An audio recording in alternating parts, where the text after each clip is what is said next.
Namo Bhagavate Vasudevaya. Om Namo Bhagavate Vasudevaya. Om Namo Bhagavate Vasudevaya.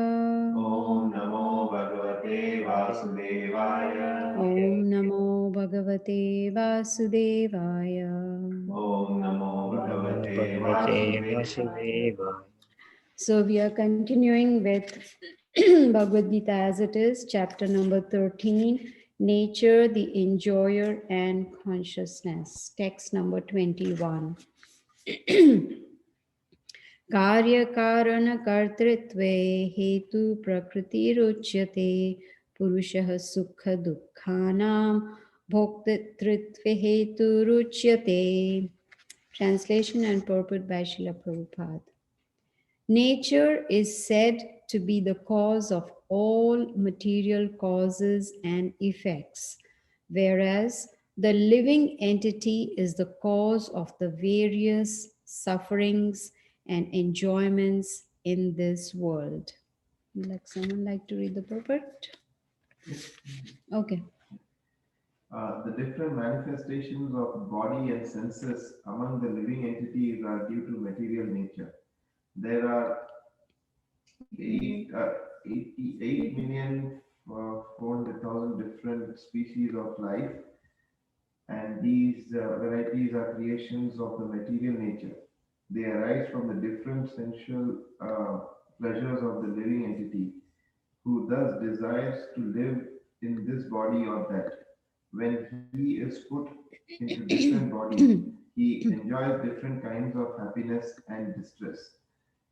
His material happiness and distress are due to his body and not to himself as he is. In his original state, there is no doubt of enjoyment. Therefore, that is his real state. Because of the desire to lord it over material nature, he is in the material world. In the spiritual world, there is no such thing. The spiritual world is pure. But in the material world, everyone is struggling hard to acquire different kinds of pleasures for the body. It might be more clear to state that this body is the effect of the senses. The senses are instruments for gratifying desire. Now, the sum total, body and instrument senses, are offered by material nature, and as will be clear in the next verse, the living entity is blessed and damned with circumstances according to his past desire and activity. According to one's desires and activities, material nature places one in various residential quarters. The being himself is the cause of his attaining such residential quarters and his attendant enjoyment or suffering. Once placed in some particular kind of body, he comes under the control of nature because the body, being matter, acts according to the laws of nature. At that time, the living entity has no power to change that law.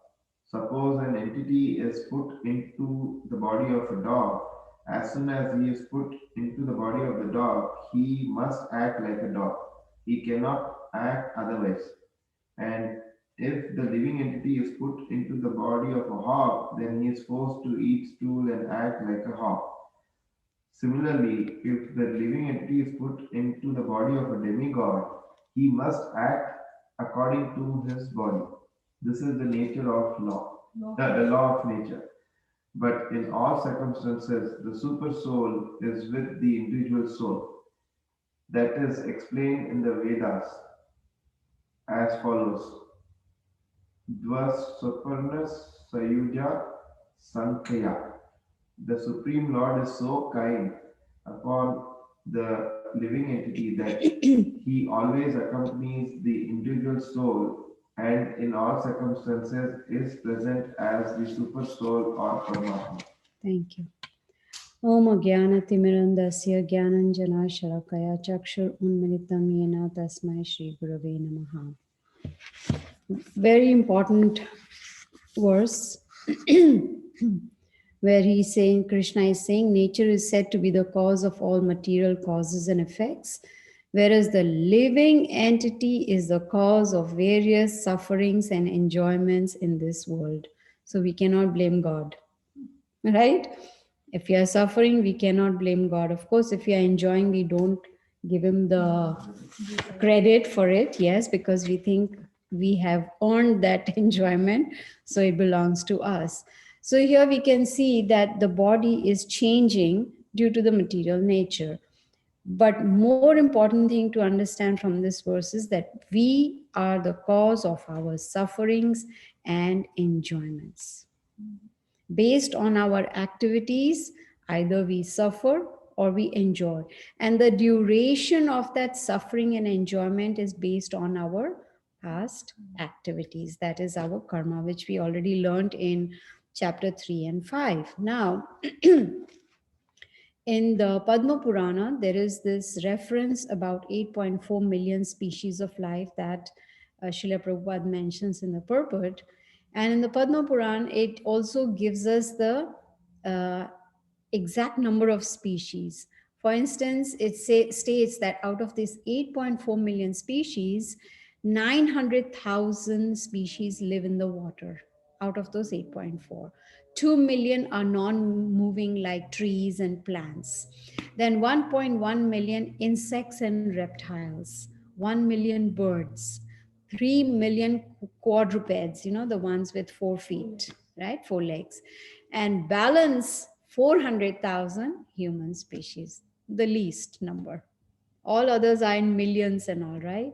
But 400,000 only, 400,000 different species of humans. So all these, that 8.4 million species, they are creations of material nature, but based on our desires of the living entities and the activities, the next body is given to us, right? Like for instance, Srila Prabhupada talks in the purport about hog and dog, right? So when say the activities of one living entity, for instance, is human in this life, but is behaving like an animal, eating like an animal, right? Living like an animal. So the consciousness is animal consciousness, right? So at the time of death, what is that living entity going to remember? Whatever the propensity that particular living entity has. So if that living entity gets the body of a dog, then that soul is going to act like a dog, right? If it's a hog, it's going to be acting like a hog. Now, if it's gone into the body of a dog, it's not going to start chanting. Or if it's gone into a body of a human, it's not going to bark, because right, that is the body that has been given based on the karma. So based on our activities, excuse me, we face happiness and distress in our lives, and sufferings and enjoyments are faced by the body, not by the soul. That is very important to understand, that the soul does not get affected by happiness and distress. It's this body, it's these senses that enjoy and suffer. Very important to remember that. And of course, the tendency of human beings is to be the master. As soon as we get a new job, we look around, who all is there, whom can I control, right? Who is the timid one that I can boss over, or throw my work on the desk or something, right? So that tendency is there to lord it over, to be the enjoyer. But we don't understand that if we have not done good actions, we are not going to get good reactions. Based on our actions, we are getting reactions. And a most important thing to remember is we are not the masters. Prabhupada explains it many times in his lectures that we are serving right from the time we wake up. We are serving our senses, serving the spouse and the children and the family and the relatives and the country and the boss. Everywhere we are serving, and we are calling ourselves master. We are not the master. Especially in India, you have the head of the family, right? On the ration card, right? You write there, head of the family. What is the head of the family doing? Slogging. right? Slogging from morning till night to earn money to take care of the family and relatives. So we are only servants. Jivera Swarup hoy, Krishnera Nityadas. We are eternal servants of the Supreme Lord. He is the only master, and his abode is in the spiritual world, which is called Krishna Loka. So according to the Bhagavad Gita, if we try to lord it over, to be the controller, to be the master, to try to be the enjoyer, we will struggle more and more. There's going to be hard struggle. And these senses that are given to us by the Lord, they are just an instrument for satisfying, right? Eyes want to see something nice, ears want to hear something nice, the tongue wants to taste something nice or say something nice. So all these senses, they are just an instrument to satisfy what? Our innumerable desires. We want something, we get it, then we want something, we get it. Before we even get it, our mind starts working overtime for the next desire. What after this, right? Now that I'm going to get this, now what after that? So today's verse is explaining that this body, these senses, they are provided, given to us by the material nature. And we are in a particular body, in a particular family, in a particular country, or in a particular situation based on our past karma. Right? So we cannot blame, why did I get this spouse? Why is my child like that? Why did I get these parents? No, I got it because I wanted it. I ordered it, right? Like we place an order on Amazon, right? Whatever we place an order, that's what we get. So we, based on our actions, we are placing an order for the next body. What kind of body we want. So these body and senses are provided to us by material nature, and we need to understand that the desires need to be polished. If there are material desires, we need to somehow or the other dovetail them in Krishna consciousness. Then there will be no reactions. What is a simple example? Eating. We eat every day. So, okay, today if we feel like eating pani puri, sure, make it. But first offer it to the Lord, right? Dovetail that activity so that whatever we are eating is prashadam. We are not eating sin. What does he tell us in chapter 3? Yagna Shishtashina Santo Muchyante Sarvakilvise Bunjate Te Agham Papam. We will eat only papam. We will eat only sin. So we have to understand that we have the power to change ourselves. We have the power to first change our consciousness. And that consciousness can be changed only when we take on knowledge, then put it into practice, right? We hear and then we chant. So this is how we do. So here in the purpose, Srila Prabhupada is explaining that we decide, what is the next body that we want, and based on that we are performing our actions. Why are we studying the Bhagavad Gita? Why are we spending our time once a week to study the Bhagavad Gita? Because we want to understand why am I in this material world. Besides that, why am I suffering? Why am I getting old? Why am I getting diseased? Why is there going to be death for me? No one wants to die. But to answer all those questions, we need to first of all understand from the Bhagavad Gita that yes, I am not this body. I am the spirit soul. And this is not my home. This is just a rental place right now. This material world, we have come here paying our rent, but once the lease gets over, then we have to leave. So why not go to a place which is permanent, where we don't have to pack everything, then unpack, then pack, then unpack? That's a lot of work, right? We have all tried moving from one place to another.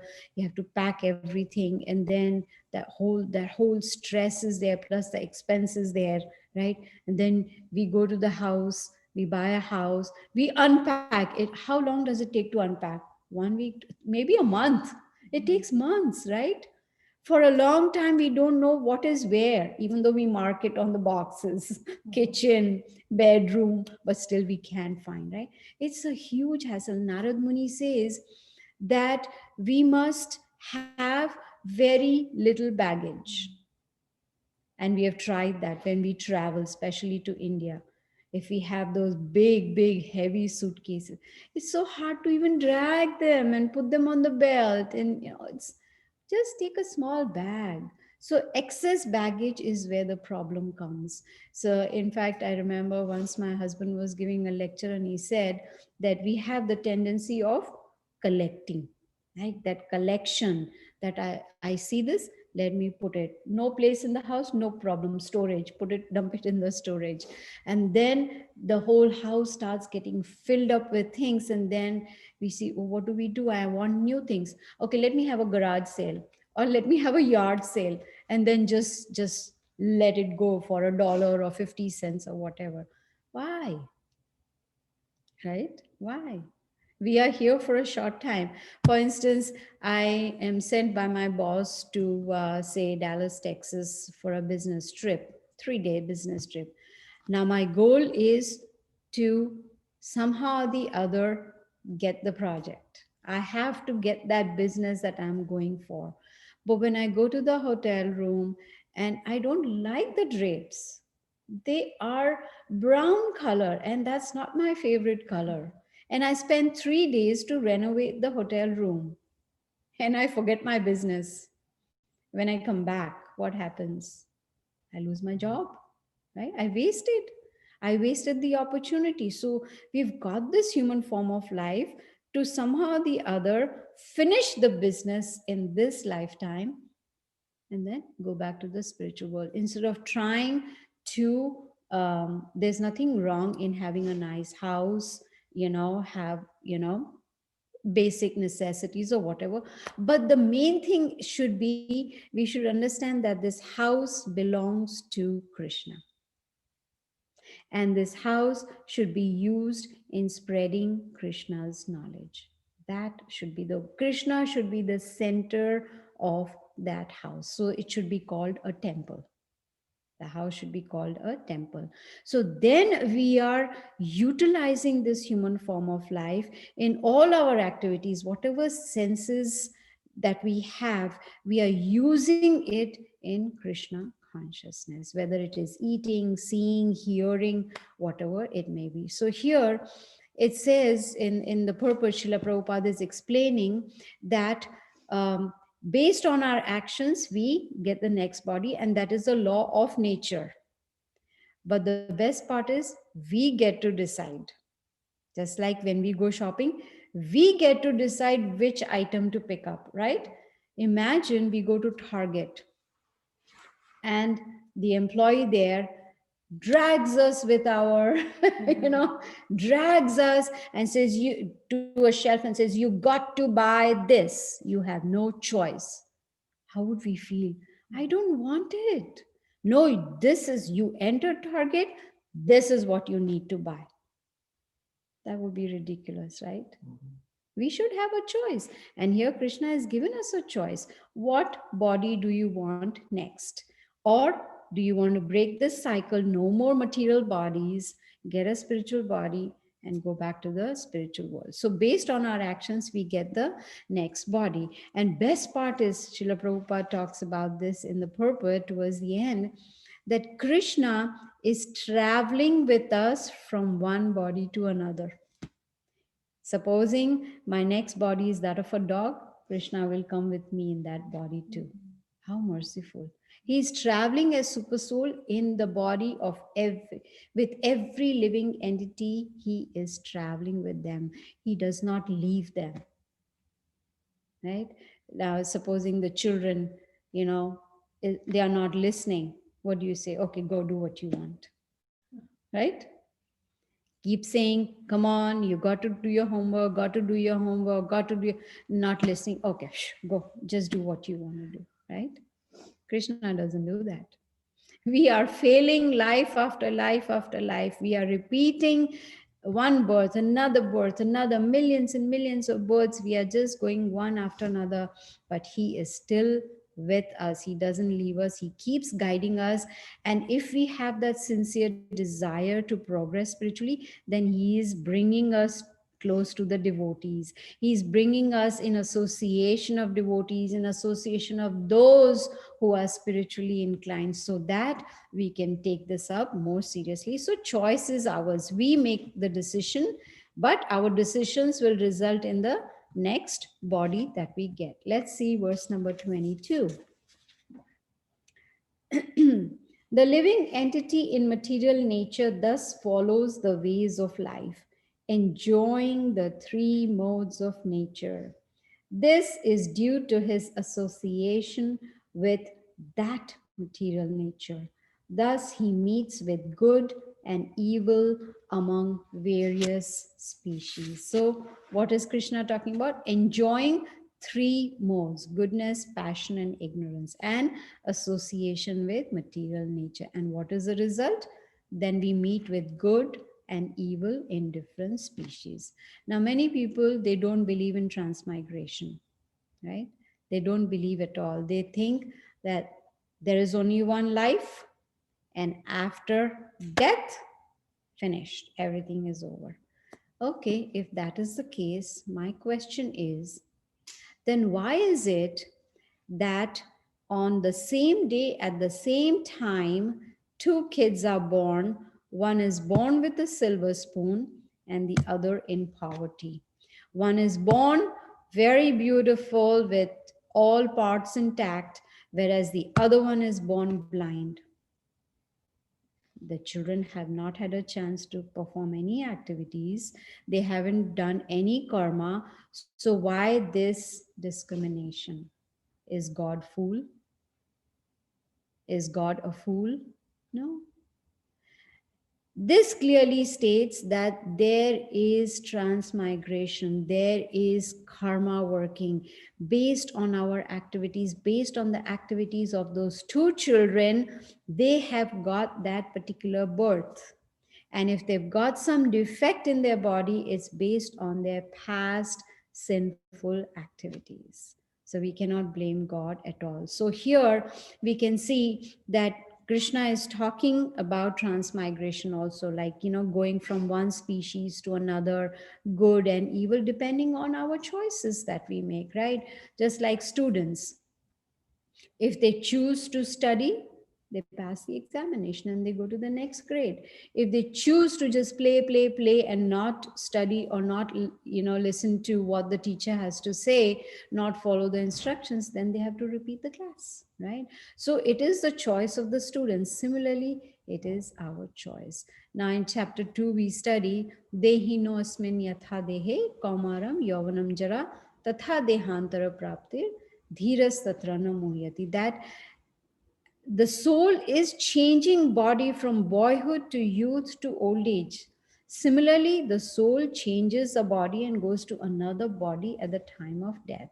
Dhiras, Krishna says, a sober person is not bewildered by such a change, right? That we have to understand, that change of the body is happening. For instance, clothes, when they get old, we just throw them and we wear new clothes. Similarly, the soul also, when the body gets old and useless, gives that up and goes into another new body. So what here we want to know, what causes the change of body at death? It is our desires, our activities, whatever we are attached to. What does Krishna say? Yam yam vapi smaran bhavam tyajat ante kalevaram. Whatever we are thinking at the time of death, to that state we will attain, Krishna says, without fail. Guaranteed. There is no, garbad in the computer. The computer, Krishna's computer, no virus, no mess at all. Do this is what you get. It's very, very clear. So our desires and activities and attachment, if we are attached to this material world, if we are trying to be the masters and controllers and enjoyers over here, if we are captivated by false identification, Prabhupada says in the purport, if we identify with this body, then there is going to be next body for sure, next material body for sure. Now, if we decide that I want to end this transmigration, I don't want any more bodies, I want to put an end to these sufferings, then what do? We follow the Bhagavad Gita.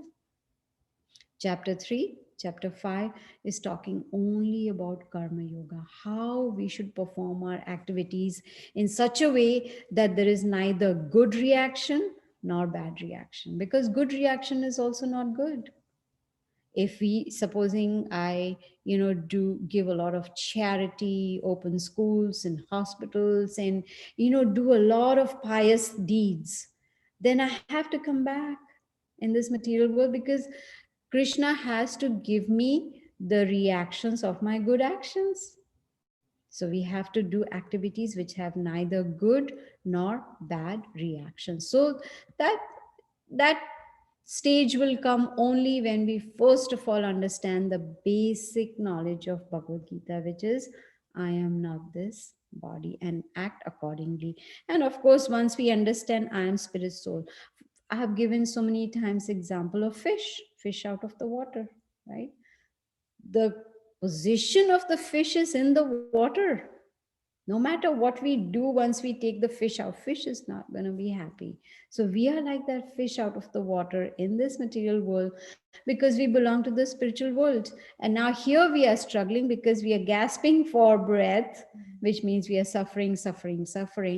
But we can end that. How? By going back in the water, not literally, but going back to the spiritual world from where we have come. So here Krishna is talking about the three modes of material nature. So of course, the next chapter 14 is only about modes of material nature, we will see. So we learn a lot in that chapter. But here it's important to understand that the modes affect us, and based on that we perform our activities. So we have no idea what will be our next body. It could be a plant, it could be a worm, it could be an insect, a reptile, a four-legged animal, or it could be a human being, it could be anything. But if we want to be a human being, what do?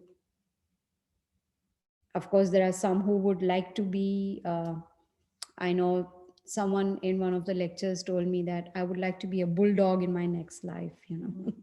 That's your choice, if that's what you want. But the thing is, why even want another body? Say, supposing, okay, we desire to have a human body.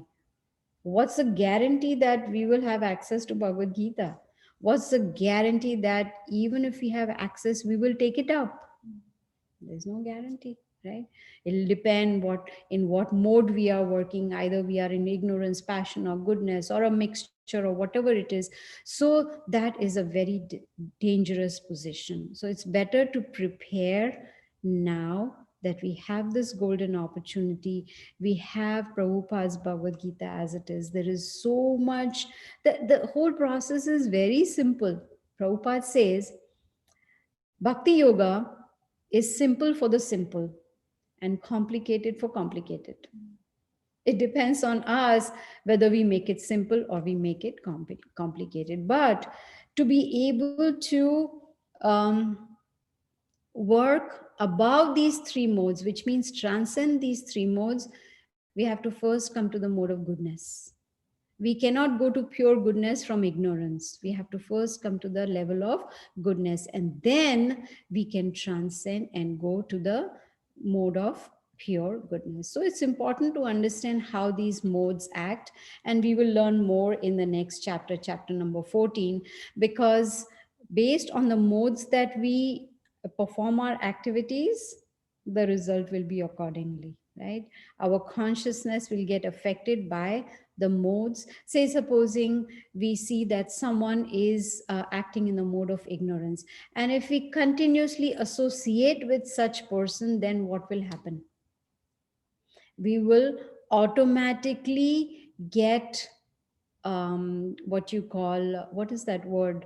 we will influenced, we will get influenced, and we will also start acting in a mode of ignorance. So if we are not yet in the mode of goodness and we want to come there, then we should associate with those who are acting in the mode of goodness, or someone who's acting in the mode of pure goodness. And many times I give the example. For instance, in chapter 17, we will learn, food in three different modes: ignorance, passion, and goodness. And we will also learn food in the mode of pure goodness. So we have a choice. Okay, first of all, to eat in the mode of pure goodness, we have to first eat food which is in the mode of goodness, right? And then offer that food to Krishna, and then make it into pure goodness, and then consume it, right? So this is how we can change our consciousness. So it's important to understand also how our desires develop, how we are able to control them. Desires are considered to be like, the fast current in the river, right? If you are kind of swimming in the river, and the current is really, really, what is it called, fast current, what is it? Rapids. Huh? Rapids. Rapids, you call it rapids, okay. That is dangerous, right? Desires are like that, they just keep coming, one desire. Before the first desire is also conceptualized, second one is already knocking on the door, right? Okay, so we have to be very careful that we make sure that we don't get entangled in this cycle of desires, somehow or the other control. So how can we do that? When we hear Bhagavad Gita more and more and more, we try and understand that, first of all, understand what is the purpose of Bhagavad Gita. Why are we studying Bhagavad Gita? In chapter 15, Krishna says, Vedescha sarver aham vedayo vedanta krit vedavid evachaham. That he says, I am the compiler of the Vedas. And from the Vedas, I am to be known. So the goal is to understand Krishna from Bhagavad Gita. So hearing, of course, is very powerful. Because especially in Kali Yuga, the sound vibrations, they help us to purify the heart. So that is why every lecture I keep insisting that please chant.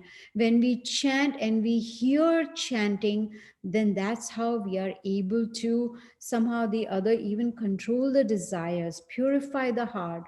See, it is very difficult to control the senses, very difficult. And the worst of all is the tongue to control, right?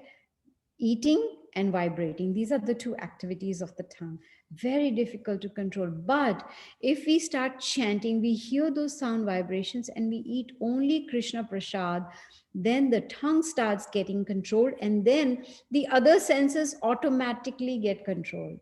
We don't have to try separately to control the eyes and the ears and the no. It just happens with the tongue. So it's important to understand that, this material world, Krishna is talking about this material nature, he's talking about the suffering, he's talking about the modes that we are operating in. So this material world is dukhalayam, it is a place of misery. Option is given to us, knowledge is given to us in Bhagavad Gita, how we can come out of this material world, this ocean of material world. This body is like a boat, right? The scriptures, they are the favorable wind. The guru, the spiritual master, is the captain of the boat, and he can help us, guide us, swim across this ocean and go to the other end, which is the spiritual world. So I'm going to end here. I'll only do 2 verses today. And if anyone has any questions.